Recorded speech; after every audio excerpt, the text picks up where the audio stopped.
Hi everyone, it's Mr. Peterson back again for story time. Today's book is Dr. Ted by Andrea Beaty, illustrated by Pascal Lemaitre. Dr. Ted. One morning, Ted woke up, got out of bed, and bumped his knee. That's not good, thought Ted. I need a doctor. He looked everywhere, but he couldn't find one. And since Ted couldn't find a doctor, he became one. Dr. Ted didn't have an office, so he made one. Dr. Ted didn't have a big bandage, so he made one of those too. Now all I need is a patient, he thought. He sat and waited for one to arrive. He waited, and he waited, and he waited. Nice waiting room, thought Dr. Ted. Then he waited some more. I think it's time for a house call, he thought. Hello, he called throughout the house. His mother was in the kitchen.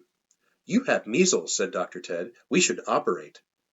Those are my freckles, said his mother. Eat your breakfast.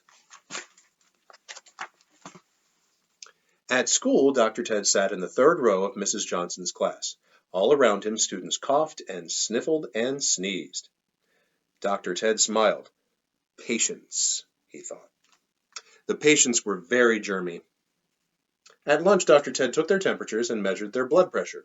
He gave them fine medical advice, and they were very thankful. Dr. Ted was such a good doctor, even Mrs. Johnson came to see him.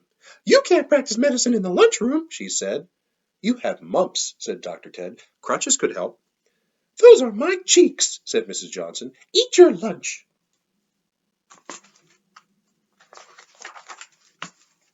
Principal Bigham walked in.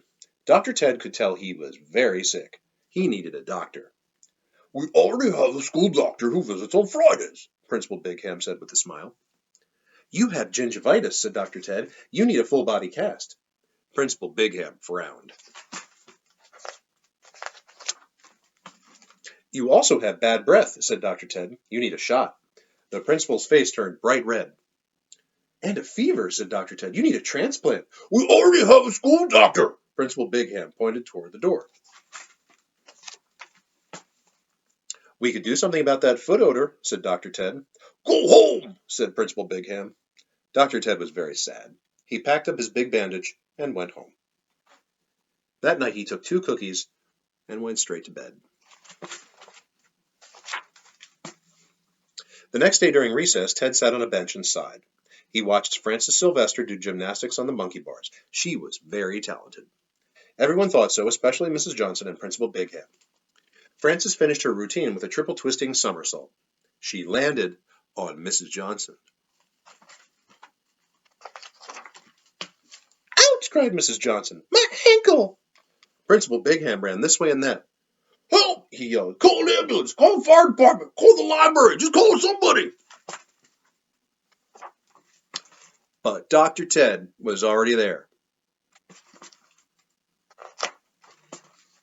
He wrapped Mrs. Johnson's ankle with his big bandage. He checked her vision and her tonsils. Take 2 cookies, he said. You'll feel better in the morning.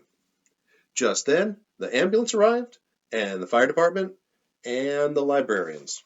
It's a good thing you had Dr. Ted, they all said. There's always room for another school doctor, said Mrs. Johnson. My work here is done, said Dr. Ted. Keep the bandage. Principal Bigham's face turned bright red. You really should do something about that fever, said Dr. Ted. That night, Dr. Ted closed his office, packed away his stethoscope, and went to sleep, knowing he had done a good job.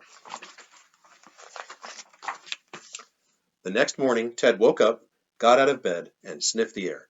It smelled like burnt toast. That's not good, thought Ted. I need a fire truck.